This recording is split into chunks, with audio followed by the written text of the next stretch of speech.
Hoje, então, nós vamos dar seguimento àquilo que eu falei no último encontro nosso, que é de Lucas 13, 22, 30, que é o mediar e o remediar. Nós estamos falando da teologia aqui da porta estreita. Isso daqui é uma semana inteira de aulas, de encontros, de formação. Você está agora, vamos dizer assim, experimentando tudo isso. Eu digo que o pai, a mãe, como professor, ele tem que mediar. Eu estava dizendo o exemplo ontem que uma criança, quando está num brinquedo e o pai e a mãe observando, e o outro passa na frente, a tendência hoje é o pai comprar a briga de uma criança de qualquer idade, inclusive de filho de 24, 30 anos, entrar no lugar dele e comprar essa briga. Comprar essa disputa. Não. Há disputas, há situações que o filho tem que resolver sob mediação, não remediação do pai. O pai remedia e é um problema essa remediação, que o pai ele se coloca no lugar do filho e acaba tomando decisões ali que deixa o filho sem o exercício psicológico, emocional, sentimental de resolver os seus próprios problemas, quando é para ele resolver os próprios problemas, quando está do tamanho dele a situação. Então, o pai precisa aprender a mediar, observar e dizer, filho, vai lá e resolve. Papai está aqui, mas resolve. Às vezes o papai não vai estar. Mas isso, infelizmente, não acontece em muitos lugares. E por isso o pai ele toma a posição do filho e o filho se torna uma pessoa absolutamente estéril emocionalmente, estéril em decisões.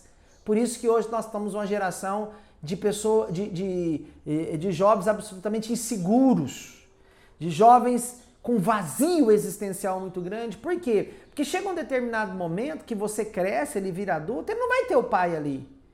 Aquele pai que sempre remediava, entrava e resolvia do lugar dele, ele não vai ter. Então cria-se um vazio. Um dos aspectos de vazio existencial hoje é justamente a mimação, o efeito de mimação, que é esse pai remediar quando não deveria, que é esse pai entrar no lugar do filho quando não deveria, quando o filho deveria resolver sozinho.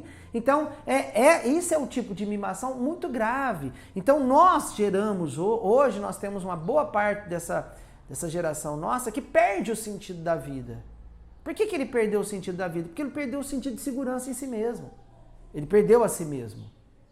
Então, hoje nós estamos assim, num tipo de sociedade e de comportamento, sobretudo juvenil, muito perigoso. Porque quando ele perde a si mesmo, ele tenta achar a si mesmo em qualquer situação, inclusive droga, inclusive no suicídio.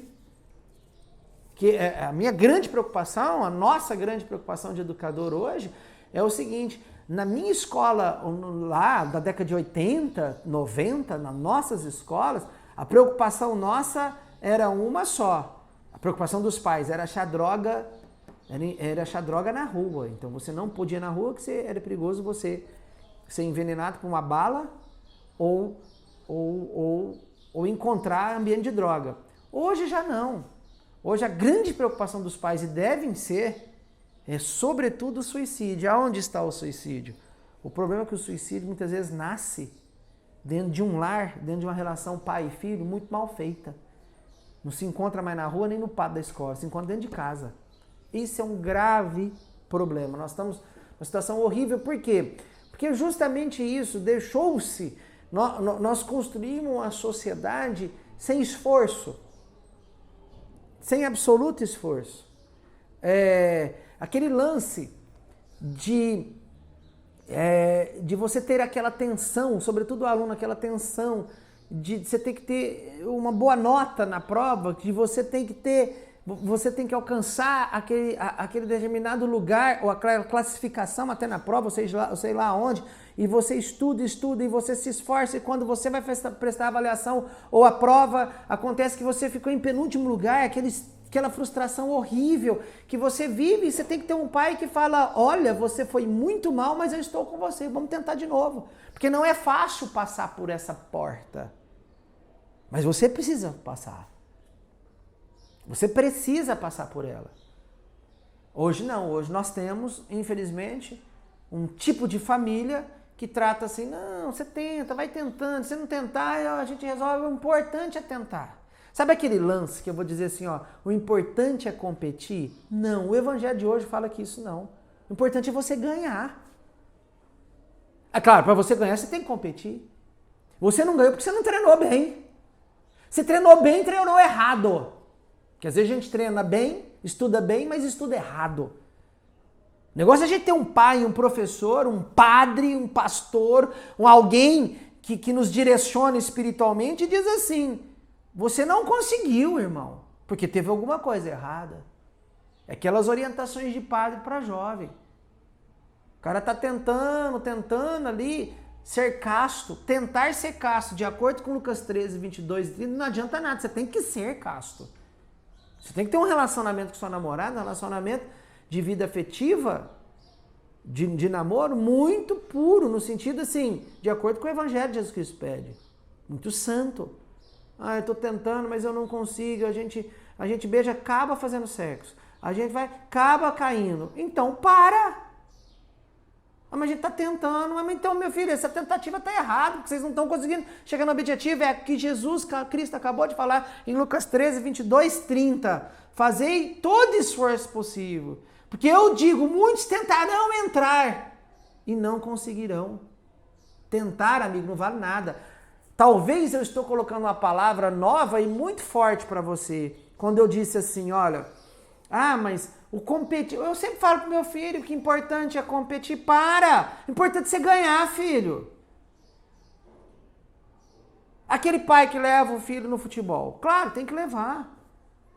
Aí o filho é horrível, não é bom de bola. O pai jamais vai ter que chegar no filho e falar, filho, você é horrível. Não, não é isso, filho, ó. Você é bom, tá? Pai, mas eu não tô conseguindo fazer gol. Ué, porque você não é tão bom, mas você é bom. Tá ótimo. Um dia você vai conseguir fazer gol. Não é dizer pro filho assim, não, filho, ó, vamos fazer o seguinte, vamos trocar de time e vamos para outro lugar, e escolher lugar de meninos piores para ele conseguir ser melhor. Isso daí é um problema grave. Outro problema grave. Muitas vezes as competições dentro da escola tem a medalha, primeiro, segundo, terceiro lugar. As escolas mudaram, muitas escolas mudaram esse tipo de premiação de tanta encheção de saco dos pais.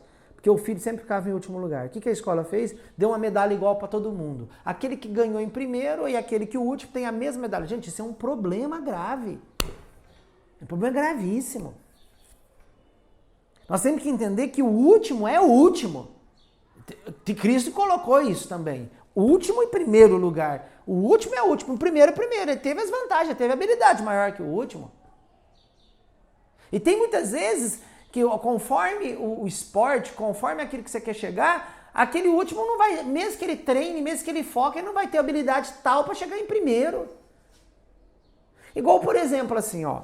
Você já ouviu que a São Silvestre, que é a corrida, maratona mais famosa que tem no Brasil, sempre ganha africano, queniano. Sempre é queniano, africano que ganha. Raramente um brasileiro. Por quê? Porque já está provado geneticamente que o corpo da pessoa que nasce no Quênia, geneticamente, ele nasce com o DNA justamente para essas provas de maior resistência. Magrinho e tal. O brasileiro não tem um DNA para isso. Assim como o futebol, já é provado que o futebol brasileiro ele tem um DNA diferente, por exemplo, do queniano ou do americano para jogar futebol. Isso significa o quê? Por mais que o brasileiro treine para fazer uma maratona concorrendo com o queniano, ele vai ficar em quarto, quinto, mas tá bom. Mas isso significa que não tem que tentar, que não tem que... Bom, meu objetivo é esse. Agora, parte para outra. Vamos fazer o seguinte, isso nós somos ruins, isso nós somos bons. No futebol nós somos ruins. Na maratona, competindo com o queniano, nós não somos bons. E esse negócio de ruim e bom, de último lugar, primeiro, de primeiro, segundo, terceiro, ele precisa ser muito caracterizado na nossa cabeça. Tem situações que você fica em primeiro, mas tem situações que você vai ficar sempre em segundo, ou sempre em terceiro. É algo que a gente precisa colocar na nossa cabeça e fazer essa espiritualidade da realidade da verdade. Porque nós vamos transformar a porta, a salvação, não na passagem da porta, só na tentativa, irmão. Tentar é uma coisa, Passar é outra.